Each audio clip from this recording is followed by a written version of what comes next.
దేవుని వాక్యం చదువుకుందాము. అది అపోస్తుడైన పౌలు రోమీయులకు రాసిన పత్రిక 8వ అధ్యాయం 18వ వచనం అందరం కలిసి చదువుకుందాం. రోమా 8:18 వచనం అందరం కలిసి చదువుకుందాం దేవుని వాక్యాన్ని. మన ఎడల ప్రత్యక్షము కాబో మహిమ ఎదుట ఇప్పటి కాలపు శ్రమలు ఎన్నదగినవి కావని చేస్తున్నాము.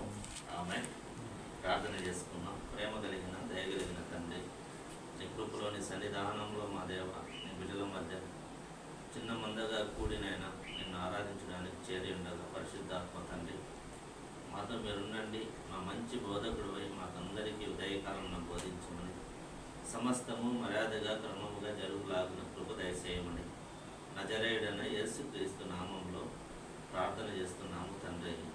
ఆమేన్. దేవుని ప్రియ సంగమా, అందరూ బాగున్నారా?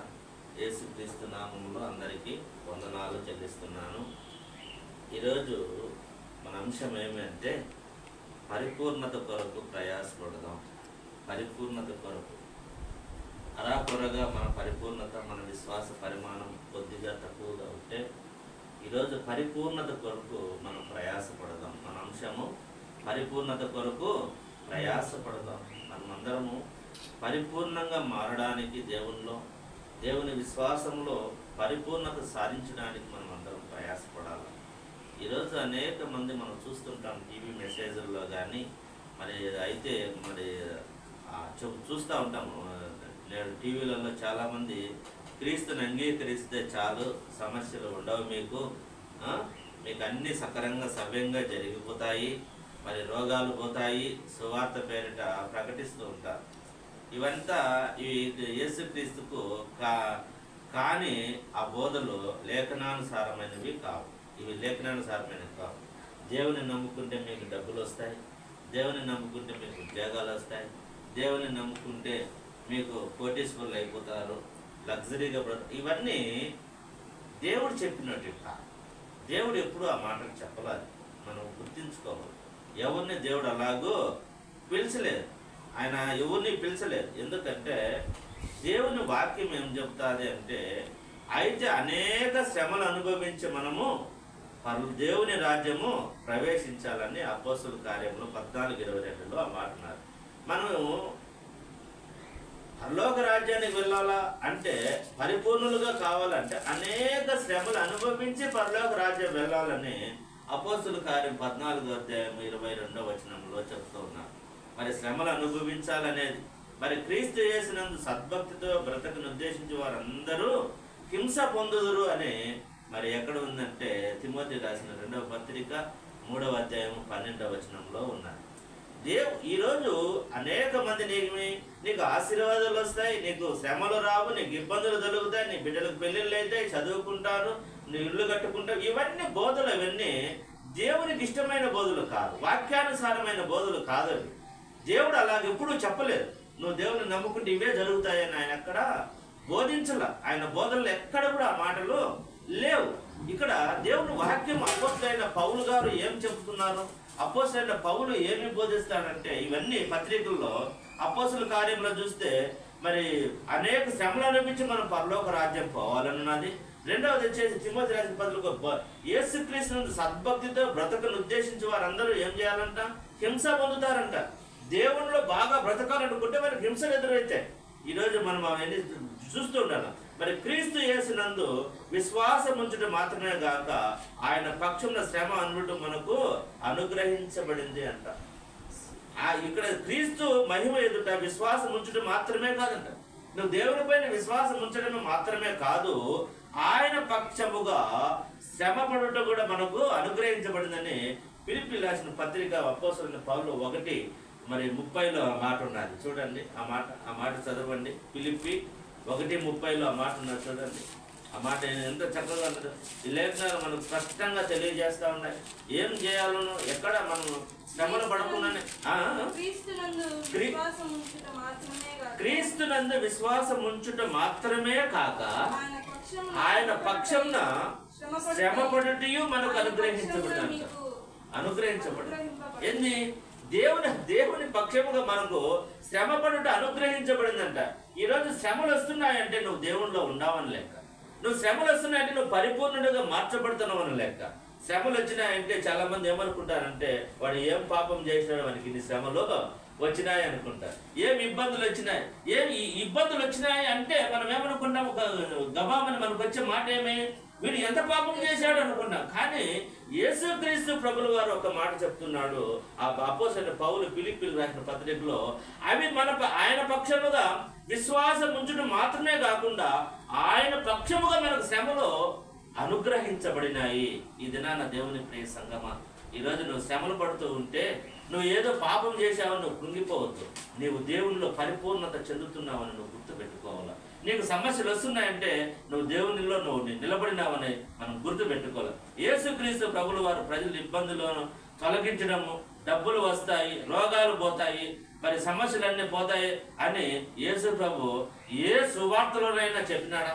మనం చూస్తాం. 4 సువార్తలలో యేసుక్రీస్తు ప్రభుల వారు మీ రోగాలు పోతాయి, మీకు ఐశ్వర్యం వస్తుంది, సమస్యలు పోతాయి, నన్ను నమ్ముకుంటే అని ఎక్కడైనా కూడా సువార్తలు ఆయన ఏమన్నా బోధించినాడా? ఏ సువార్తలు అయినా కూడా నా దానికి రండి, మీరు డబ్బులు వస్తాయి, నా దగ్గరికి రండి, ఉద్యోగాలు వస్తాయి, నా దగ్గరికి రండి, మీరు ఇల్లు కట్టుకుంటారు, భూములు ఐశ్వర్యం మీకు వస్తుందని ఏ సువార్తల దేవుడు యేసుక్రీస్తు ప్రభుల వారు చెప్పాల. ఆయన చెప్పండి. ఈరోజు అనేక మంది సేవకులు చెప్తా ఉన్నారు, మా మందిరానికి రండి, 4 వారాలు రండి, 5 వారాలు రండి, 7 వారాలు రండి, మీ సమస్యలన్నీ తీరిపోతాయని యేసుక్రీస్తు చెప్పనట్టు చెప్తా ఉన్నారు. అందుకోసమనే ఒకసారి ఏమంటాడంటే, అక్రమం చేయవర్లారా నా ఎద్దు నుండి పోండి, ప్రభువా ప్రభువా నన్ను పిలుస్తున్నారు. ఎందుకంటే వాళ్ళు అంటారు, నువ్వు ఎప్పుడు ప్రభువా నీ పేరు దయ్యాలు వెలగొట్టాం, నీ పేరిట మేము స్వస్థతలు చేశాం, అద్భుత కార్యాలు చేశామంటే, అక్రమం చేయవాళ్ళారా మీరెవరో నాకు తెలియదు, పోండి నా దగ్గర నుంచి అంటున్నారు దేవుడు. ఆయన నువ్వు ఆయన చెప్పనోటి మనం చేస్తే దేవునికి మనం శత్రువులు అవుతాం. ఆయన చెప్పనోటి మనం చెప్తే దేవునికి ఎరగని వారు అవుతాం. ఆయన మీరెవరో నాకు తెలియదు పోండి అంటున్నాడు. ఈ దినాన్న దేవుని ప్రియ సంఘం మాకు జ్ఞాపకం చేసుకోవాలి. మరి యేసు ప్రభు ఏం చెప్పినట్టు ఒకే ఒక పిలుపు పిలిచాడు ఆయన. మత్తయి సువార్త 11:20. ఆయన పిలిచింది అది. సువార్తలు ఎక్కడ ఆయన చెప్పలే, నా యొద్దకు రండి ప్రజలను పిలవడం ఎట్లా జరిగింది? ఆయన పిలిచినాడు. ఏమని పిలిచాడు ఆయన? మత్తయి సువార్త 11 ఆ మాట ఉన్నది. ఏం పిలిచినాడంటే ఆయన ఒక మాట పిలిచినాడు. చూడండి, ప్రయాసపడి భారం మోసుకున్న సమస్త జనులారా నా యొద్దకు రండి, విశ్రాంతిని ఎప్పుడు ఇస్తానండి? విశ్రాంతి వస్తాను, విశ్రాంతిని ఇస్తానంట. అలా ఆ మాట బాగా చదవాలి. నా యొద్ద నా కాడిని ఎత్తుకొని నా యొద్ద నేర్చుకొని అప్పుడు మీకు విశ్రాంతి. మరి ఎప్పుడు వస్తుంది విశ్రాంతి? చదువుమా.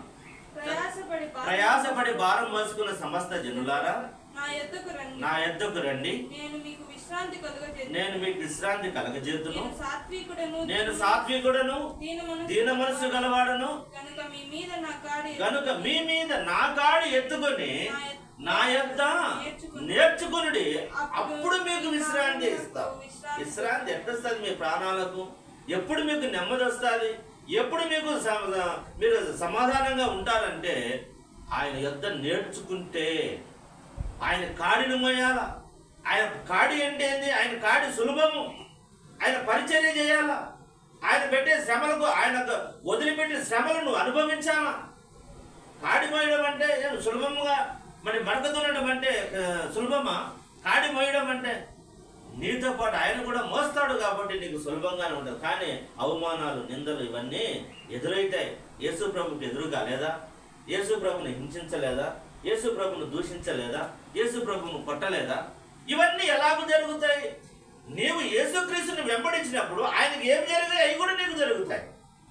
అలా కాకుండా అవి నాకు మాత్రం వద్దు దేవా, నీ ఆనందం కావాలా, నీ పరలోక రాజ్యం కావాలా, నేను ఈ లోకంలో నేను చాలా సమస్య లేకుండా, నేను ఏ ఇబ్బంది లేకుండా బ్రతకాలనేది మనం కోరుకుంటాం. కానీ ఆయన పక్షముగా మనం ఫిలిప్పీయులకు రాసిన పత్రిక 1:30 మనం చెప్పుకున్నట్లుగా ఆయన పక్షముగా మన శ్రమలు అనుభవించిన మనకు అనుగ్రహించబడినాయి. ఈ దినాన శ్రమలు వస్తున్నాయంటే నువ్వు దేవుని లైన్లో ఉన్నావని లెక్క. నువ్వు దేవుని వెంబడిస్తున్నావంట. నాకు ఏ శ్రమలు రాలేదంటే నువ్వు దేవునిలో లేవని అర్థం. ఆ మాట ఉన్నది. ప్రతి మనుషుడు క్రీస్తునందు సంపూర్ణంగా చేసిన ఆయన ఎదుట నిలవబెట్టవలనని సమస్త విధములైన జ్ఞానముతోనూ మేము ప్రతి మనిషిని బుద్ధి చెప్తూ ప్రతి మనిషినికి బోధించుచు ఆయన ప్రకటించుచున్నాము. కొలస్సీ 1:23 ఆ మాట ఉన్నది. పౌలు తన పరిచర్యలో గూర్చి ఇలాగ తెలియజేస్తున్నాడు. ప్రతి మనిషిని బుద్ధి చెప్తూ, ప్రతి మనిషిని వెలిగిస్తూ, మేము బుద్ధి చెబుతూ వెలిగిస్తూ మేము ఈ విధంగా చేస్తున్నామని అపోస్తలుడైన పౌలు గారు మరి కొలస్సీ 1:28 ఆ మాట చెప్తూ ఉన్నాను. మరి యేసు ప్రభు సిలువకు తండ్రి ఎందుకు అప్పగించాడో మరి తెలుసా అంటే, ఈరోజు అనేక మంది కుమారులను మహిమకు తెచ్చుటకు యేసుక్రీస్తు ఎందుకు సిలువకు అప్పచెప్పినాడంటే, అనేక మంది కుమారులను మహిమకు తెచ్చుటకు. హెబ్రీ 2:10 ఆ మాట ఉన్నా చదవండి. హెబ్రీ 10:2. హెబ్రీ లాంటి పత్రిక 2:10. ఎవని నిమిత్తము సమస్తమును ఉన్నవో, ఎవని వలన సమస్తము కలుగుతున్నవో, ఆయన అనేకులైన కుమారులను మహిమకు తెచ్చుచుండగా, ఆయన రక్షణకర్త అయిన రక్షణకర్త శ్రమల ద్వారా ఆయనను సంపూర్ణునిగా చేయుటకు. మన రక్షణలోకి రావాలంటే శ్రమల ద్వారా సంపూర్ణ రక్షణలే. ఈరోజు మనం శ్రమలలోకి రావాలి, శ్రమలు అనుభవించాలి దేవుని పక్షముగా. ఎందుకు శ్రమలు అనిపించాలంటే సంపూర్ణునిగా మారడానికి. మరి శ్రమలు లేని క్రైస్తవ్యం లేదు అంట. శ్రమలు లేని క్రైస్తవ్యము లేదు. ఎవడైనా క్రైస్తవుడు అయినందుకు శ్రమ హింస అనుభవించవలసిందని మరి 2 తిమోతి 3:13 మన 2 తిమోతినే కదా పేతురు 2 తిమోతి 3:12 ఆ మాట ఉన్నా. కానీ ఇక్కడ దేవుని వాక్యం ఏం సెలవిస్తుందంటే చూడండి, శ్రమలు లేని క్రైస్తవ్యం లేదంట. మరి మనకెందుకు శ్రమలు రావడం లేదు అంటే, మనం ఆయనకు వెంబడిస్తే కదా. శ్రమలు ఎందుకు రాలేదంటే, ఆయన వెంబడించిన వారికి శ్రమలు వస్తాయి. మనకు శ్రమలు రాలేదంటే ఆయన వెంబడించాల అంతే. ఒకటే గుడ్డిగు. క్రైస్తవునికి శ్రమలు లేని క్రైస్తవ్యం లేదు. బాగా గుర్తుపెట్టుకో, శ్రమలు లేని క్రైస్తవము లేదు. మరి మన ఎందుకు శ్రమలు రాలేదు అంటే, మనం ఆయన్ను వెంబడించలేదు. వెంబడిస్తే వస్తాయి. ఆయన వెంబడించకపోతే శ్రమలు రావు. ఈరోజు నీకు అవమానాలు, శ్రమలు, నిందలు వస్తున్నాయంటే నువ్వు ఆయన వెంబడిస్తేనే శ్రమలు వస్తాయి. ఆయన వెంబడించకపోతే ఏం రావు. ఇంట్లో కూర్చోంటే ఏమొస్తాయి? బయటికి స్వార్థ చెప్తే గలాటలు, కొట్లాటలు వస్తాయి. నువ్వు ఇంట్లో కూర్చొని ముసుగుదని నిద్రపోతే ఏమొస్తాయి? ఏం రావు కదా. ఆ మాట ఆయన వెంబడిస్తే శ్రమలు వస్తాయి. ఆయన వెంబడించకపోతే శ్రమలు రావు. ఈరోజు దేవుళ్ళను వెతుకుతున్నామంటే నీకు శ్రమలు వస్తాయి అని నువ్వు సిద్ధపడాలి. ఆయన మనకు అనుగ్రహించబడిన ఆయన మనము ఉండాలి. ఆయన శిష్యులం అయితే కదా. శ్రమలను పొందడానికి కూడా ఒక అర్హత కావాలంటే, యోగ్యత కావాలి తెలుసా. శ్రమలు పొందాలంటే ఒక యోగ్యత. ఎవరికంటే శ్రమలు రావంట దేవుని బిడ్డలకు. బాగా గుర్తుపెట్టుకోండి, దేవుని బిడ్డలకు అందరూ క్రైస్తవులే, అందరికీ శ్రమలు రావు. అవి రావాలని ఒక యోగ్యత కావాలంట.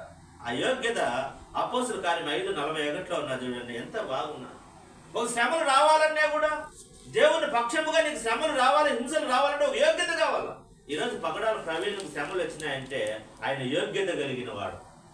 దేవుని పక్షంగా ఆయన చనిపోవడానికి కారణము ఒక యోగ్యత. అనేక మంది ఆయన గ్రహం స్టేన్, ఆయన కొడుకులు ఆయన కాల్చబడినారు, చనిపోయినారు. ఒక యోగ్యత కావాలి అది. అటువంటి అందరూ హతసాక్షులు కాలేరు, అందరూ శ్రమలు అనుభవించలేరు, అందరూ దేవుని పక్షముగా నిలబడలేరు.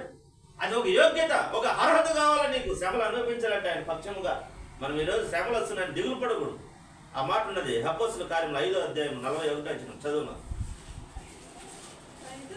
41 అపోస్తలుల కార్యం 5:41. ఆ నామము కొరకు పరమానందము పొందుటకు అవమానమును, ఆ నామము కొరకు అవమానం పొందుటకు పాత్రులని ఎంచబడినందున వారు సంతోషించుచున్నారు. మహాసభటకు నుండి వెళ్ళిపోయి ప్రతిదినము దేవాలయంలో ఇంటింటిను మానక బోధించుచు యేసే క్రీస్తుని ప్రకటించుచున్నది. ఇది మనం కావాలి. ఆ నామము చూడండి, బాగా చక్కగా చూడండి. ఆ నామము కొరకు అవమానం పొందుటకు పాత్రులని ఎంచబడినందున వారు సంతోషించడి. ఒక అర్హత కావాలి దేవుని పక్షముగా. నువ్వు హతసాక్షి కావాలన్నా, ఆయన కోసం నువ్వు దెబ్బలు తినాలన్నా, ఆయన కోసం అవమానాలు పడాలన్నా ఒక అర్హత కావాలి. అందరికీ రావు ఇవి. ఈరోజు అందరికీ శ్రమలు రావు. నీకు వస్తున్నాయంటే నువ్వు పాత్రలు అని ఎంచుకోవాలా. దేవుడు నీకు ఆధిక్యత ఇచ్చినాడు, దేవుడు నీకు అవకాశం ఇచ్చినాడు. కాబట్టి ఈరోజు మనకు శ్రమలు వస్తానే మేమేమో తగ్గిపోయినామేమో, మేమేమో బాధపడుతున్నామేమో, మేమేమో మమ్మల్ని అవమానం చేస్తారేమో, మేమేమన్నా పాపం చేసామేమో, చాలామంది ఇట్లాంటి ధోరణిలో ఉంటారు. కానీ నువ్వు యేసుక్రీస్తు పక్షంగా శ్రమలు అనుభవించాలన్నా నీకు యోగ్యత కావాలా. యోగ్యత లేనికి దేవుడు ఆ శ్రమలో ఇవ్వడు. ఇవ్వకపోతే నువ్వు పరిపూర్ణునిగా కాలేవు. ఆ శ్రమల ద్వారానే నువ్వు పరిపూర్ణత చెందుతావు. ఈ దినాన మనం ఈ విషయాలు గుర్తు పెట్టుకోవాలా. అందుకోసం అపోస్తలుడు పౌలు నేను శ్రమల యందు అతిశయించితిని, శ్రమల యందు అతిశయించినాడంట. అంటే శ్రమలు వచ్చే కొద్దికి ఆయన గర్వపడుతున్నాడంట. లోపల ఆనందం, అబ్బా నాకు శ్రమలు వచ్చినాయని. మనమైతే శ్రమలు వచ్చే కొద్దికి కుంగిపోతా ఉంటాం.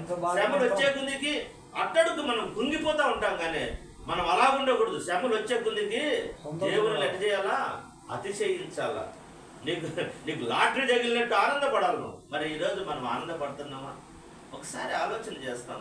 శ్రమల గుండా వెళ్ళే మార్గంలో మనకు దేవుడు ఎన్నో పాఠాలు నేర్పిస్తాడు, ఎన్నో ఆత్మీయ సత్యాలను నేర్పిస్తాడు, ఎన్నో మనకు తెలియని విషయాలు బోధిస్తాడు, పరలోక సంబంధమైన మర్మాలు బోధిస్తాడు. ఊరికే రావు ఈ శ్రమలు అనేటివి. ఇంకొక విషయం మనం గమనించినట్లయితే, మనం చూసినట్లయితే ఈ శ్రమలు ఆయన కొరకు అవమానం పొందుటకు పాత్రులమని ఎంచబడినందుకు వారు సంతోషించి మరి మహాసభని వెళ్ళిపోయారంట. మరి శ్రమలు మన విశ్వాసాన్ని శుద్ధి చేయడానికి దేవుడు శ్రమలు కొలిమకుండా తీసుకెళ్తాడంట. శ్రమలు ఎట్టంట? మన విశ్వాసాన్ని శుద్ధి చేయడానికి, కొలిమిలో శుద్ధి చేయడానికి. బంగారుని ఈ విధంగా శుద్ధి చేస్తారు కొలిమిలో. అబ్బా కాలుతాంది, మంటలో పెట్టానని అనుకుంటే బంగారు ఎలా మెరుస్తుంది? ఈరోజు నీ విశ్వాసాన్ని శుద్ధి చేయడానికి శ్రమలు నీకు ఆపాదించబడతాయి.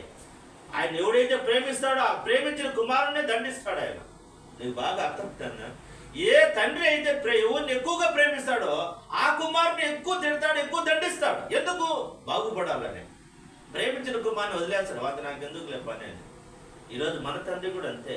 నిన్ను ప్రేమిస్తున్నాడు, పరలోక రాజ్యానికి హక్కుదారుడికి ఎంచినాడు. కాబట్టి నీకు ప్రతి విషయంలో నీకు అడ్డు చెప్తూ ఉంటాడు. అట్ట కాదు, ఇట్ట కాదు, సరిచేయడానికి. తండ్రులు కూడా అంతే. బిడ్డలు ప్రతి దాంట్లో అడ్డు ఎందుకు చెప్తారంటే వాడు పరిపూర్ణుడుగా తయారు కావాలనే. ఇది నా దేవుని ప్రియ సంగమా, మనం జ్ఞాపకం చేసుకోవాలా. శ్రమలు మన విశ్వాసాన్ని శుద్ధి చేయడానికి వస్తాయి. శ్రమలు కూడా దేవుని ఆశీర్వాదాల్లో భాగమే అంటే చాలా మంది ఆశ్చర్యపోతారంట.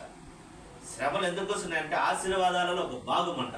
బాగా గుర్తు పెట్టుకొని, నీకు శ్రమలు వస్తున్నాయంటే ఆశీర్వాదాలలో ఒక భాగము. నీకు ఆశీర్వాదాలు మెండుగా వస్తున్నాయని మనం పెద్ద చర్చిలో చిన్న చర్చిలోకి ఎందుకు వచ్చినామంటే మనకు రాబోయేది పెద్దది ఉంది, గొప్ప ఆశీర్వాదం ఉంది. మనం మర్చిపోకూడదు. గొప్ప ఆశీర్వాదం మన కోసము ఉండాలనుకోవాలి. అందుకోసమే పల్లెల్లో ఒక సామెత చెప్తుండ్రు, ఈ మిట్ట ఎక్కుతా పోయే కొద్దికి మళ్ళీ డౌన్ ఖచ్చితంగా ఉంటారు. ఇప్పుడు ఎంత కష్టపడి ఎక్కుతామో అట్టే ఉండదు కదా, మళ్ళీ డౌన్ ఏడవుతాట వస్తారు. ఇది మనం కూడా ఆలోచన చేస్తాం. ఆయన శ్రమలలో ఒక భాగమే. ఇంకొక ఆయన దైవజనుడు, నేను టీవీ మెసేజ్లో వింటా ఉంటాను, గొప్ప దైవజనుడు చెప్తా ఉన్నాడు. ఆయన ఏమంటాడంటే ఈ శ్రమలు ఇవన్నీ అంట ముసుగు వేసుకొని వచ్చే ఆశీర్వాదాలంట. బయటికి శ్రమలలాగా కనపడతాయి, లోపల ఆశీర్వాదాలు దాగి ఉంటాయి. మనం ఆలోచన చేయాలి. ఈరోజు నువ్వు శ్రమ పడుతున్నావా? ఈరోజు నువ్వు ఇబ్బంది పడుతుంటే నీ దేవుడు నిన్ను ఆశీర్వదిస్తున్నాడని లెక్క. నిన్ను గొప్పగా పరలోక రాజ్యానికి తీసుకువెళ్తున్నాడని నువ్వు గమనించాలి. లేదు నువ్వు శ్రమలలో దేవుని దూషించి నాకు ఎందుకు వచ్చిన దేవా అనుకుంటే నిన్ను తీసుకుపో. వాటిని జయించాలి. నువ్వు ఇంకా అడగాలి. ఒక దైవజనుడు అంటాడు, నేను ఆ పేరు గుర్తు రావడంలే, ఆ దైవజనుడు అంటాడు నాకు ఈరోజు శ్రమ లేదే దేవా అని అడుగుతాడంట. ఈరోజు ఏం శ్రమ లేదనుకో, ఏం కష్టం లేదనుకో, ఆయన నా దేవుని అడుగుతాడ, ఏం నాకు ఈరోజు శ్రమ లేదే, అవి ఇస్తే నేను జయిస్తే నేను వీరుండి అవుతా. అంతే కదా. పరీక్షలు వచ్చే కదా పాస్ అవుతా ఉంటే కదా నేను పరీక్షలు పాస్ అయినా. పరీక్షలే లేకపోతే ఏం పాస్ అవుతాను? అందుకోసమనే శ్రమలను జయించాలనే దేవుని వాక్యం చెప్తూ ఉన్నారు. అలాగే క్రీస్తు కూడా మహిమ పొందుటకు ఆయనతో శ్రమ పడాలి. అప్పుడే క్రీస్తులో మహిమకు వారసులం అవుతాం. అప్పుడే మనం క్రీస్తుకు వారసులం అవుతామంట. మనం వారసులు కావాలంటే ఏం చేయాలా?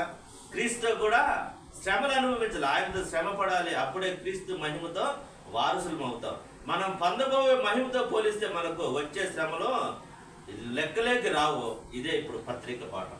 ఇప్పుడు వచ్చే పత్రిక పాఠం ఏదంటే, పత్రిక పాఠంలో అంటే ఆయన ఇచ్చే మహిమ ఎదుట ఇప్పుడుండే శ్రమలు లెక్కలేకి రావు, ఎన్నదగినవి కావు, ఎన్నదగినవి కాదు, లెక్కలేకి రావు ఈ శ్రమలన్నీ. ఆయన మనకి ఇచ్చే ఆ సంతోషం ఎదుట. అందుకోసం యేసన్న గారు పాట రాశారు, నీవు నాకు ఇచ్చే మహిమ ఎదుట ఇవి ఎన్నదగినవి కావే సుగుణాల సంపన్నుడు. ఆ పాట కదా, సుగుణాల సంపన్నుడు. ఆ పాటలో ఒక చరణం పెట్టారు మనకు. అదే ఇప్పుడు ఈ పాటలో మనకి ఈరోజు ఈ పాఠంలో కూడా రోమిల రాసిన పత్రిక 8వ అధ్యాయంలో స్టార్టింగ్లోనే ఆ మాట ఉంటుంది. 8వ అధ్యాయం మనకి ఇచ్చిన పాఠంలో ఆ 18వ వచనంలోనే ఆ మాట ఉంది, మన ఎడల ప్రత్యక్షపు కాబో మహిమ ఎదుట ఇప్పటి కాలపు శ్రమలు ఎన్నదగినవి కావని ఎంచుచున్నాము. ఇప్పుడు వచ్చే శ్రమలు ఆ మహిమ ఎదుట, ఆ సంతోషకరమైన దేశంలో, ఆ జీవంలో, ఆ పరలోక రాజ్యంలో, ఆ సంతోషకరమైన దేశంలో ఏ దేవుడుండే స్థలంలో మనం అడుగు పెడతామంటే ఇక్కడ భూలోకంలో పడే శ్రమలు, అవమానాలు, నిందలు అయిన గుర్తుకొస్తాయా? లెక్కలేకన్నా వస్తాయా? చాలా తుచ్చమైనట్టు అనుకుంటాం. ఈరోజు ఆ మహిమ కిరీటాన్ని, ఆ మహిమ స్థలాన్ని, ఆ దేవాది దేవుడు ఉండే స్థలంలో మనం ఉండడం ఎంత గొప్ప భాగ్యం చూడండి. మనలాంటి నరులము, ఈ పాపలోకములో పుట్టిన మనము దేవుడుండే స్థలంలో మనం ఉండాలంటే ఎంత గొప్ప విషయం. ఈరోజు రాజకీయ నాయకులు కానీ గొప్ప గొప్ప ఏడన్నా మీటింగ్స్లో స్టేజ్ మీద కూర్చోబెట్టలేదని గలాటాలు జరుగుతూ ఉంటాయి. నన్ను పైకి పిలిచలా, స్టేజీ మీదకి పిలిచలా, నన్ను పక్కన కూర్చొని పెట్టుకోవాలని చింతపడుతూ గలాటాలు జరుగుతూ ఒకరిపై నిందలు వేసుకుంటూ ఉంటారు. దీనికోసమే ఇంత గలాట పడితే దేవాది దేవుడు సృష్టికర్త పరలోక రాజ్యంలో ఆయన ఉండే స్థలంలోకి వెళ్ళడం అంటే ఎంత ఆనందము. ఇప్పుడుండే శ్రమలు ఇవన్నీ మనకు లెక్కలేకి రావు అని మనము ఈ పత్రిక పాఠంలో మనం చూడాలి. మన పత్రిక పాఠంలో మనం చూసితే మొదటిది, ఈ లోకంలో వచ్చే శ్రమలను జయిస్తాం. ఈ లోకంలో వచ్చే శ్రమలను మనము జయించాలా. మరి సువార్త పాఠంలో అయితే అక్కడేం చెబుతుంటే, ఈ విధంగా సంపూర్ణత లేక సాగిపో వారందరూ చివరకు తమ యజమాని దేవుడైన క్రీస్తు స్వరూపము లేకి రూపొందించబడతారు. ఇదే ప్రతి శిష్యునికి అంతిమ గురి అని తన శిష్యులతో బోధించిన యేసు ప్రభు దానిని నేడు మనకు బోధిస్తున్నాడు. అది నేటి సువార్త పాఠం. ఈ రెండు పాఠాలు మనకు ఉన్నాయి. రెండు పాఠాలలో సువార్త పాఠం అది, మరి పత్రిక పాఠం. ఈరోజు పత్రిక పాఠం చూస్తాం. పత్రిక పాఠం ఏముందంటే, లోకంలో వచ్చే శ్రమలను మనము జయించాలి. క్రీస్తునందు మనం పొందు స్వాతంత్ర్యం మరియు మహిమను మనకు తెలియజేయు గొప్ప అధ్యాయంలో ఈ రోమా 1 ఏమున్నది? ఆయన మనము స్వాతంత్ర్యం పొందే మహిమ ఎటువంటిదో మనకు తెలియజేసేది గొప్ప అధ్యాయం ఏదంటే ఈ 8వ అధ్యాయం. రోమిల రాసిన పత్రికలో 8వ అధ్యాయం గొప్ప అధ్యాయం. ఎలాగో మనం స్వాతంత్రం క్రీస్తులో పొందుతామనేది ఈ అధ్యాయంలో 1. ఈ అధ్యాయంలో మనము క్రీస్తుతో ఐక్యమైనందుకు మనం ఐక్యమైనందుకు మనం పొందబో 4 ఆధ్యాత్మిక స్వాతంత్రములను పౌలు ఇక్కడ ప్రకటిస్తున్నాడు. పౌలు ఏం ప్రకటిస్తున్నాడు? ఈ అధ్యాయంలో 4 స్వతంత్రాలను గురించి ప్రకటిస్తా ఉన్నాడు. మొదటిది ఏంటంటే తీర్పు నుండి స్వాతంత్రం అంట. మొదటిది తీర్పు నుండి స్వాతంత్రం. మనకు శిక్ష లేదు. అది 8:1 నుంచి 4 వచనాల వరకు 8వ అధ్యాయంలో 1 నుంచి 4వ వచనం వరకు తీర్పు నుండి స్వాతంత్రం గురించి ప్రకటిస్తా ఉన్నాడు. రెండోది ఓటమి నుండి స్వాతంత్రం. ఇది మనం ఎవరికి అచ్చులేము, ఎవరికి భాగ్యం లేము, ఆయన తీర్చేశాడు. అది 8 అధ్యాయం 5 నుంచి 17 వచనాల వరకు ఆ మ్యాటర్ ఉంటారు దాని గురించి. ఇంకా మూడోది మనం చూసినట్లయితే నిరాశ నుండి స్వాతంత్రం. నిరాశ నుండి స్వాతంత్రము. మనం దేవునికి మరి వ్యధ చెందన అవసరం లేదు. మనం దేనికి వ్యధ చెందనం అంటే బాధపడుతున్న అవసరం లేదు. అది 8వ అధ్యాయం 18 నుంచి 30 వరకు ఆ విషయాలు ఉన్నాయి. మరి అలాగే 4వది ఏముందంటే భయము నుండి స్వాతంత్ర్యం. భయము నుండి. ఆ భయం అంటే మనకు దేవుని నుండి ఎడబాటు లేదు. ఆ మాట చాలా చక్కగా ఉంటుంది. ఆ భయం నుండి స్వాతంత్రం అనేది ఆ 8వ అధ్యాయంలో ఆ 8వ వచనం నుంచి అంటే 31 నుంచి 39 వరకు ఆ విషయాలు ఉన్నాయి. చూడండి ఆ మాట. ఈ 31 నుంచి అయితే ఉన్నాయి. కానీ ఎందుకనగా దేవుడు మన పక్షం నుండి మనకు విరోధేవుడు తన సొంత కుమారుని అనుగ్రహించుటకు వెనుకదేయుటకు మనకు అందరి కొరకు ఆయనను అప్పగించినవాడు. ఆయనతో పాటు సమస్తమును మనకెందుకు అనుగ్రహింపబడు. దేవుని చేత ఏర్పరచబడిన వారి మీద నేరము మోపువాడెవడు? నీతిమంతుడుగా తీర్చువాడు దేవుడే. శిక్ష విధించేవాడెవడు? చనిపోయిన క్రీస్తు యేసే. అంతేకాదు మృతుల్లో నుండి లేపిన వాడును, దేవుని కుడిపార్శ్వమున ఉన్నవాడును, మన కొరకు విజ్ఞాపన చేయవాడును ఆయనే. క్రీస్తు ప్రేమ నుండి మనల్ని ఎడబాపువాడు ఎవడు? ఈ విషయాలు చూడండి ఎంత చక్కగా. క్రీస్తు ప్రేమ నుండి మనల్ని ఎడబాపువాడు చూడండి. ఎడబాపువాడెవడు? ఇవన్నీ మనం గుర్తుపెట్టుకోవాలి. శ్రమ అయినను, క్రీస్తు ప్రేమ నుండి మనల్ని ఎడబాపు వాడెవడంటే శ్రమ అయినను, బాధ అయినను, హింస అయినను, కరువైనను, వస్త్రహీనతైనను, ఉపద్రవమైనను, ఖడ్గమైనను మనల్ని ఎడబాపున. ఇందును గురించి రాయబడినది ఏమనగా, దినమెల్లా మేము వధింపబడిన వారము, వధకు సిద్ధమైన గొర్రెలను మేము ఎంచబడితిమి అని చెప్తున్నాడు. ఇక్కడ దేవుని ప్రేమ నుండి ఇవేవి మనల్ని ఎడబాపు అని దేవుని వాక్యం సెలవిస్తుంది. ఖడ్గమైన, కరువైన, హింస అయిన, ఎన్ని మాటలు చూడండి. శ్రమ అయినను, బాధ అయినను, హింస అయినను, కరువైనను, వస్త్రహీనతైనను, ఉపద్రవమైన, ఖడ్గమైనను మనల్ని ఎడబాపునా.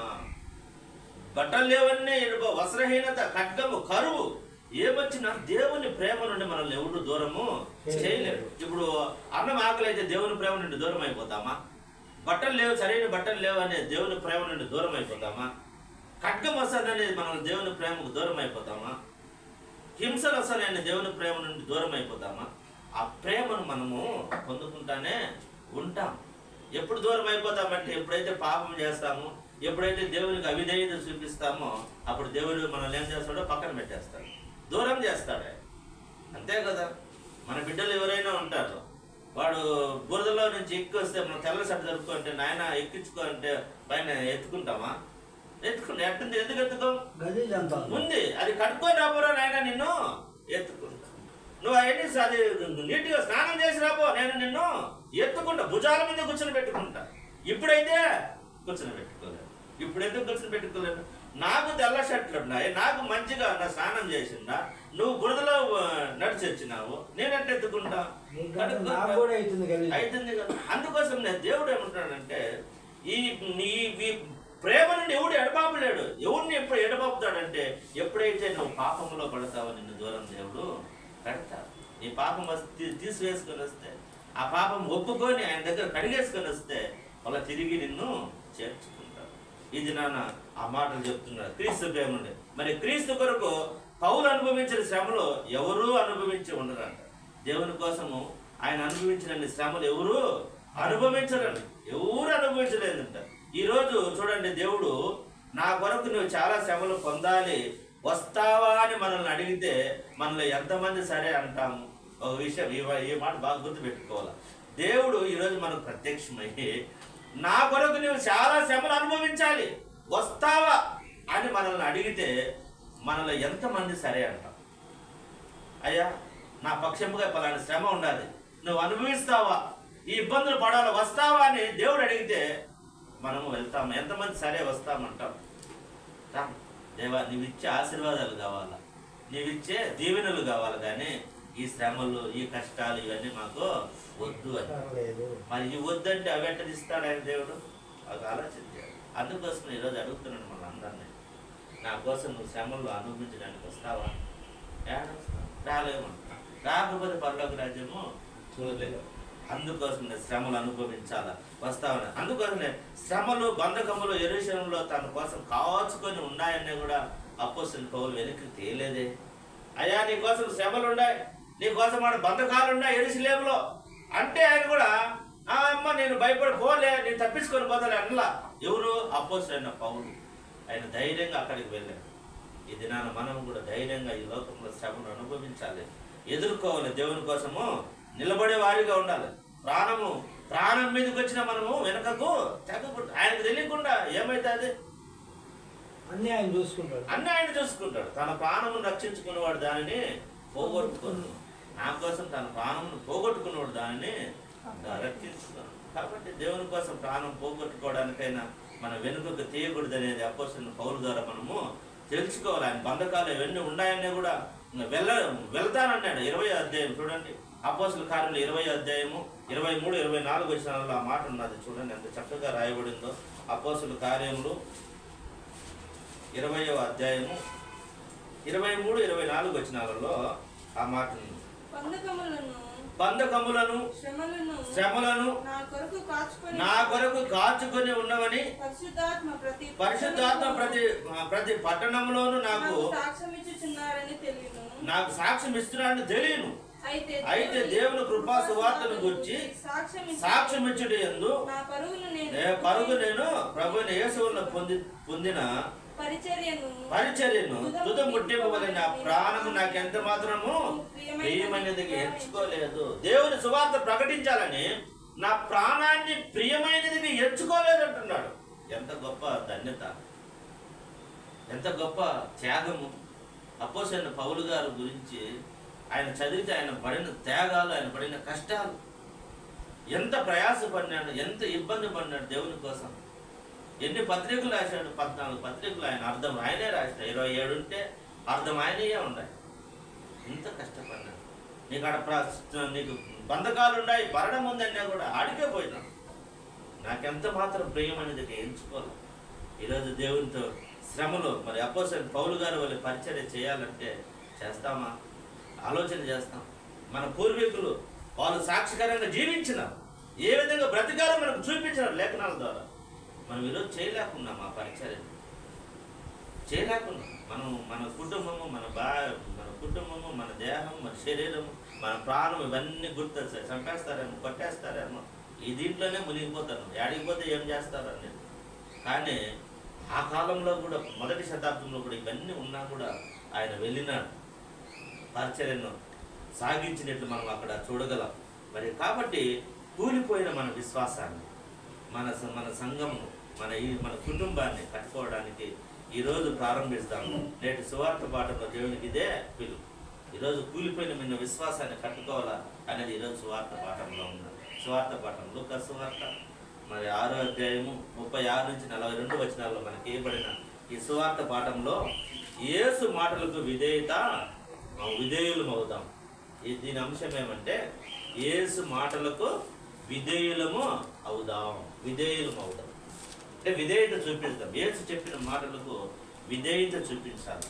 మరి మత్తయి సువార్తలో గల కొండ మీద ప్రసంగంలో యేసు మీ పరలోకపు తండ్రి పరిపూర్ణుడు గనుక మీరును పరిపూర్ణులై ఉండండి అని చెప్తున్నాడు. పరిపూర్ణులుగా ఉండేదురని మత్తయి సువార్తలో ఆయన అన్నాడు కొండ మీద ప్రసంగంలో.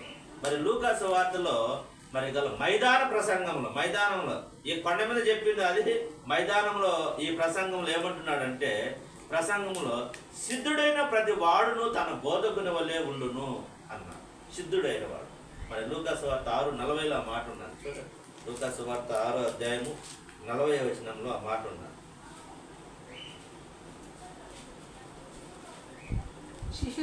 శిష్యుడు తన బోధకుని కంటే అధికుడు కాడు. సిద్ధుడైన ప్రతి వాడు తన బోధకుని వలె ఉండును. అంతే. సిద్ధుడైన వాడు, సిద్ధి పొందినవాడు అంటే బుద్ధి తెప్పించుకున్నవాడు, నేర్చుకున్నవాడు, బోధ విన్నవాడు తన గురువు వలె ఉంటే చాలు. మనం క్రీస్తు వలె ఉండాలి. మన అపోస్తలుడైన పౌలు గారు ఏమిటంటే, నేను క్రీస్తుని పోలి నడుచుకున్న ప్రకారము మీరు నన్ను పోలి నడుచుకోండి. మీరు నన్ను పోలి నడుచుకోండి. నేను క్రీస్తుని పోలి నడుచుకున్నాను, మీరు నన్ను పోలి నడుచు. మనం గురువుల వల్ల సిద్ధి పొందినవారు. సిద్ధి అంటే ఒక బుద్ధి, ఒక జ్ఞానం పొందినవారు, వాక్యాన్ని ఉపదేశమును పొందినవారు ఉండాలనేది ఈ లేఖన భాగాల్లో మనకు చూపిస్తూ ఉన్నారు. అలాగే చూడండి, మరి మనం వాళ్ళందరినీ సంపూర్ణులుగా చేయాలని కొలస్సీ రాసిన పత్రికలో చెప్తా ఉన్నాడు. అందరినీ సంపూర్ణంగా చేయాలని కొలస్సీ 1:28లో ఆ మాట ఉన్నారు. అందరినీ ఏం చేయాలంటాడు కొలస్సీ 1:28లో, ప్రతి మనుష్యునికి సంపూర్ణంగా చేసి చదువులా 1:28. ప్రతి మనుష్యునికి క్రీస్తునందు సంపూర్ణునిగా చేసి ఆయన ఎదుట నిలువబెట్టవలెనని సమస్త విధములైన జ్ఞానంతో మేము ప్రతి మనుష్యునికి బుద్ధి చెప్పుచు ప్రతి మనుష్యునికి బోధించుచు మరియు ఆయనను ప్రకటించుచున్నాము. ప్రతి మనుషునికి బుద్ధి చెప్పుతూ మనం ఆయన గురించి వినాలా? చాలు. మన ప్రతి మనుషునికి మనం బుద్ధి చెప్పాలి, దేవుని గురించి చెప్పాలి. ఆ మాట అంటున్నాడు, ప్రతి మనిషిని పరిపూర్ణుడిగా చేయాలని ఆయన ఎదుట ఎలా పరిపూర్ణుడిగా చేసి ఆయన ఎదుట నిలువ పెట్టాలి. మనం ఒక వ్యక్తిని పరిపూర్ణుడిగా చేసి దేవుని ఎదుట నిలువ పెట్టాలి. పరలోక రాజ్యానికి వెళ్ళాలంటే ఆ బాధ్యత మనకిచ్చాడు. పరిపూర్ణుడి వాక్యం చెప్పి నువ్వు నిలువ పెట్టాలి, పరిపూర్ణుడు చేయాలి. పాపం నుండి, శాపం నుండి, బంధకాల నుండి విడుదల కలిగించడానికి దేవుని సువార్తను ప్రకటించి ఆయన నిలువ పెట్టాలి. నిలువ పెట్టినప్పుడే మనము సంపూర్ణునిగా చేయాలి. అరాకొరగా నిలబడిపోతే ఏడైతుంది? అరాకొరగా దేవుని దగ్గర తీసుకుపోతే ఏమంటాడు? ఏది ఆయన సరిగా చేయకుండానే వచ్చినావే అంటే అవునా? సరిగా నువ్వు నేర్పించాల, సరిగా నేర్పించాల. మనం ఎద్దులను కూడా మనకు సరిగా నేర్పించకపోతే కొనుక్కుని ఎట్టు కొనుక్కుంటాడు? చల్లా సరిగా నేర్పి అంటే సరిగా అంటే నేర్పించాలని చెప్తున్నాడు. ఎపిసి రాసిన పత్రిక 4:11-17 చూడండి. ఎపిసి 4:11-17 వరకు చెప్తే 4వ అధ్యాయము 11 ఇక్కడ ఒక మాట 11 నుంచి మనమందరము విశ్వాస విషయంలో దేవుని కుమారుని గురించిన జ్ఞాన విషయంలో ఏకత్వం పొంది సంపూర్ణ మగు వరకు అనగా క్రీస్తునకు కలిగిన సంపూర్ణతకు సమానమైన సంపూర్ణత కలవారు మగు వరకు ఆయన ఇలాగు నియమించను. పరిశుద్ధులు సంపూర్ణులగునట్లు క్రీస్తు శరీరము క్షేమాభివృద్ధి చెందుటకును పరిచర్య ధర్మము జరుగుటకును ఆయన కొందరిని అపోస్తులుగాను, కొందరిని ప్రవక్తులుగాను, కొందరిని సువార్తికులుగాను, కొందరిని కాపురులుగాను, ఉపదేశులుగాను నియమించను. ఆయన ఏం చేసినాడంట? నియమించినాడు. కొందరిని సువార్తికులు నియామక పత్రం ఇచ్చినాడు ఆయన. ఎందుకు? క్రీస్తు వల్లే సంపూర్ణులుగా మనము కూడా సమానముగా కావాలని కొందరిని నియమించినాడు దేవుడు. ఆయన నియమించుకున్నాడు. నియామక పత్రం, అపాయింట్మెంట్ లెటర్ ఇచ్చినారు. దేవుని సంపూర్ణులుగా కావాలని చేయాలని కొందరికి ఏం చేసినాడు ఆయన? అపాయింట్మెంట్ లెటర్ ఇచ్చిన. ఉద్యోగంలో ఏమిస్తారు? అపాయింట్మెంట్ లెటర్ ఇస్తారు. నువ్వు సెలెక్ట్ అయినావని అపాయింట్మెంట్ లెటర్ ఇచ్చినాడు. అందుకని నియమించను. ఈరోజు నన్ను ఎందుకు నియమించినాడు? మిమ్మల్ని అందరినీ యేసుక్రీస్తు అంటే నేను ముందు సంపూర్ణునిగా కావాలా, తర్వాత మిమ్మల్ని ఆయన సమాన వారసులు సమానంగా సంపూర్ణత లేక మిమ్మల్ని తీసుకురావాలి. నాకు ఉద్యోగం ఇచ్చినాడు ఆయన. ఒక అపాయింట్మెంట్ లెటర్ ఇచ్చినాడు. ఆయన నియమించుకున్నాడు. ఆ నియమించుకున్నప్పుడు మనము చేయాలని చెప్తున్నాడు. పరిచర్య దూరదృష్టి కలిగి ఉండాలని. ఏ విధంగా గుడ్డివాడు చూడండి అంగీకరించిన రోజు ఆయన తన ఆత్మదీపాన్ని వెలిగించాడు. గుడ్డివాడు యేసుక్రీస్తుని అడిగాడు, అయ్యా నాకు చూపు తెచ్చే అంటే ఆయన ఆత్మదీపాన్ని వెలిగించినాడు, చూపు పొందినాడు. అందుకోసం చివరిలో ఆ లూకా సువార్తలో ఉన్నాడు, గుడ్డివాడు గుడ్డివానికి దారి ఎట్ట చూపుతాడు అని. ఆ మాట ఉందా? చదువు ఒకసారి. లూకా సువార్త 6వ అధ్యాయంలో మనం చదువుకున్న లేఖన భాగాల్లో 6లో మనం చదువుకున్నాం కదా, 40 ఆ మధ్యలో ఉంది కదా. గుడ్డివాడికి 6వ అధ్యాయము లూకా సువార్తలో 6వ అధ్యాయం ఆ మాట ఉంటుంది. గుడ్డివాడికి దారి ఎలా చూస్తాడు? మరియు ఆయన వారితో ఈ ఉపమానం చెప్పను, గుడ్డివాడు గుడ్డివానికి దారి చూపగలడా? ఎట్ట చూస్తాడే? నేనే గుడ్డివాడిని అయితే మీకేం చెప్తా? నాకే కనబడాను. నేను ఎవరికి చెప్తాను? నాకే సరైన అవగాహన యేసుక్రీస్తుని గురించి, బైబిల్ గురించి, ఆయన బోధల గురించి, ఆయన విశ్వాసాన్ని గురించి, ఆయన పరిచర్యల గురించి, పరలోక రాజ్యము గురించి, దేవుని శక్తి గురించి నాకే అవగాహన లేకపోతే మీకేం నేర్పిస్తాం? ఈరోజు అనేక మంది అంటే గుడ్డివాడు గుడ్డివాడికి దారి ఎలా చూపిస్తారు? ఈరోజు దేవుని సంఘం సమానంగా చేయాలంటే పరిపూర్ణంగా యేసుక్రీస్తు పరిపూర్ణుడు.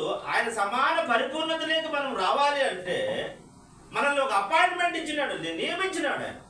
కొందరిని అపోస్తులుగాను, కొందరిని సువార్తికులుగాను, కొందరిని ప్రవక్తలుగాను, కొందరిని బోధకులుగాను, కాపరులుగాను ఇలాగ నేను నియమించిన వారు నియమము పొందిన వారు కాబట్టి వాళ్ళు అలాగూ ఉండాలని కూడా దేవుని వాక్యం సెలవిస్తూ ఉన్నది. ఇంకా మనము వాళ్ళు అంగీకరించిన రోజు ఆయన గుడ్డివాని ఆత్మ దీపాన్ని వెలిగించినాడు. మరి పేతురు రాసిన 2వ పత్రిక 1 నుంచి 5 నుంచి 10 వరకు కూడా కొన్ని విషయాలు ఉన్నాయి. పేతురు రాసిన మొదటి పత్రిక 2వ పత్రిక పేతురు రాసిన 2వ పత్రిక 1వ అధ్యాయం 5 నుంచి మనం చూసినట్లయితే 5వ వచనం నుంచి, ఈ హేతువు చేత మీ మట్టుకు మీరు పూర్ణ జాగ్రత్త గలవారై మీ విశ్వాసమందు సద్గుణమును ఎలాగుండాలంట, ఎలాగుండాలి చెప్తాడు. 2వ పేతురు 1వ అధ్యాయము 5వ వచనం నుండి కొన్ని లిస్ట్ ఇచ్చినాడు చూడండి. ఆ లిస్ట్ ప్రకారం చెప్తా వస్తున్నాడు. ఈ హేతువు చేత మీ మట్టుకు మీరు పూర్ణ జాగ్రత్త గలవారై మీ విశ్వాసమునందు సద్గుణము, సద్గుణమునందు జ్ఞానము, జ్ఞానమందు ఆశా నిగ్రహమును, ఆశా నిగ్రహమునందు సహనమును, సహనమునందు భక్తిని, భక్తినందు సహోదర ప్రేమ, సహోదర ప్రేమయందు దయను అమర్చుకొనుడి. ఇవి మీకు కలిగి విస్తరించినట్లు అవి మన ప్రభువైన యేసుక్రీస్తును గూర్చిన అనుభవ జ్ఞాన విషయంలో మిమ్మును సోమరులైనను నిష్ఫలులైన కాకుండా చేయును. ఇవి ఎవనికి లేకపోవున వాడు పూర్వ పాపంలో శుద్ధి కలిగిన సంగతి మరిచి గుడ్డివాడును దూరదృష్టి లేనివాడు అగును. అందువలన సహోదరులారా, మీ పిలుపును ఏర్పాటును నిశ్చయం చేసుకున్నట్టు మరి జాగ్రత్త పడి మీరిట్టి క్రియలు చేయవారైతే ఎప్పుడు తొట్టిల్లడు, ఎప్పుడు మీరు తొట్టెళ్ళు. మనం ఒకేసారి మేము భక్తిపరులు అంటాం. భక్తిపరుడు అని ఎప్పుడైనా తెలుసునా? ఈ మాట మనం బాగా గుర్తు పెట్టుకోవాలి. భక్తిపరుడు ఎప్పుడైతే ఎన్నో ఈడు మంచి భక్తిపరుడు అంటే ఎప్పుడు చెప్పాలి అంటే ఈడున్నది చూడండి. ఏదో ఫస్ట్ ఏముండాలా? విశ్వాసం ఉండాలా. విశ్వాసంలో ఏముండాలా? సద్గుణం ఉండాలా. రెండోది సద్గుణం ఉండాలా. మూడోది ఏముండాలా? జ్ఞానం ఉండాలా. జ్ఞానంలో నాలుగోది ఏముండాలా? ఆశా నిగ్రహం ఉండాలా. మరి ఆశా నిగ్రహం నందు ఏముండాలా? సహనం ఉండాలి. ఐదోది సహనం. మరి సహనం నందు ఏముండాలా? భక్తి ఉండాలి. ఆరోది భక్తి. ఒకేసారి భక్తిపరులు అని చెప్పడానికి ముందు ఇన్ని స్టేజీలు ఉన్నాయి. విశ్వాసం ఉండాలా, సద్గుణం ఉండాలా, ఆ తర్వాత ఆ సద్గుణం నందు చూడండి ఏమున్నది? ఆశా నిగ్రహ, సద్గుణం నందు జ్ఞానం ఉండాలి, జ్ఞానం నందు ఆశా నిగ్రహం ఉంది, ఆశా నిగ్రహం నందు సహనం ఉంది, సహనం నందు భక్తి ఉన్నది. ఇన్ని స్టేజ్లు ఉన్నాయి. మనం ఒకసారి మంచి భక్తిపరుడు అంటాం. ఇవన్నీ ముందున్నాయి. విశ్వాసము, సద్గుణము, అవన్నీ ఆశా నిగ్రహము, జ్ఞానము, ఇవన్నీ ఉంటే అప్పుడు భక్తిపరుడు అని మనం చెప్పేదానికి వీలవుతారు. అది లేకుండా మనం మొదట్లోనే భక్తి అని చెప్తాం. ఇవన్నీ వెళ్ళిపోయింటాయి. వీడు మంచి భక్తిపరుడు అంటాం. ఎట్లా చెప్తాం భక్తి అని? ఇవన్నీ ఈ లాస్ట్ 6వ పాయింట్లో ఉన్నది భక్తి. ఇవన్నీ నువ్వు జరిగిస్తే భక్తిపరుడు అవుతావు. నువ్వు అప్పుడు భక్తి నువ్వు చూపించినట్లు మనం గుర్తుపెట్టుకోవాలి. ఇవన్నీ దేవుని ప్రియ సంగమ. అందుకోసమనే ఇవన్నీ మనం అన్వయించుకోవాలి. ఇది కలిగి ఉండడానికి మనం ప్రయత్నం చేసుకోవాలి. ఇవన్నీ కలిగి ఉండడానికి ప్రయత్నం చేసుకోవాలి. ఆయన మనల్ని అపాయింట్మెంట్ చేసుకున్నాడు. అపాయింట్మెంట్ చేసుకున్నాడు. ఆ అపాయింట్మెంట్ చేసుకోకపోతే అపాయింట్మెంట్ చేసుకున్నాడు. ఎందుకు చేసుకున్నాడు? ఇవన్నీ బోధించడానికి చేసుకున్నాడు. ఇవన్నీ చూడండి. ఇవన్నీ ఎవరిలో ఉండమంటే నిష్ఫలులు మనల్ని ఏం చేస్తాయంటే సోమరులైనను నిష్ఫలులైనను కాకుండా చేస్తాడు. సోమరులు కాకుండా చేస్తాడంట. ఇప్పుడైతే ఈ 6 పాయింట్లు మనలో ఉంటాయో అప్పుడు సోమరులైనా కాము, నిష్ఫలులు అంటే ప్రయోజనం లేకుండా ఉండేలాగా చేయదంట. ఇవన్నీ కలిగి ఉంటే నిష్ఫలులం కాము, ప్రయోజకులము, అప్రయోజకులు అంటే కాకుండా మంచి ప్రయోజకులుగా, మంచి భక్తిపరులుగా, మంచి విశ్వాసులుగా మనం ఈ లోకంలో జీవిస్తాం. కాబట్టి అన్ని విషయాల్లో మనం బాగుండాలంటే ఇవన్నీ మనం పాటించాలి. మరి నిజ సేవకుడు దేవుని చేత నియమింపబడిన వాడంట. నిజ సేవకుడు అంటే ఎవడు? దేవుని చేత నియమింపబడిన వాడంట. యోహాను సువార్త 15:16 ఆ మాట నియమించి తిని అనే మాట ఉన్నది. యోహాను సువార్త 15:16 ఉన్నది. ఎఫెసీ 4:12-18 కూడా మిమ్మల్ని నియమించి తిని, నియామక పత్రం ఇచ్చి తిని, మిమ్మల్ని ఎందుకు నియమించాను? సేవకులుగా ఎందుకు నియమించాను? కాపురులుగా ఎందుకు నియమించాను? మీకు ఇచ్చిన పనిని సక్రమంగా చెయ్యాలని ఈరోజు నియమించాడు. మనకు అపాయింట్మెంట్ లెటర్ ఇచ్చాడు దేవుడు. మరి ఆ దేవుడు అపాయింట్మెంట్ లెటర్ ఇచ్చినాడు. ఆ చదువు యోహాను సువార్త 15:16, ఎఫెసీ 4:12-13.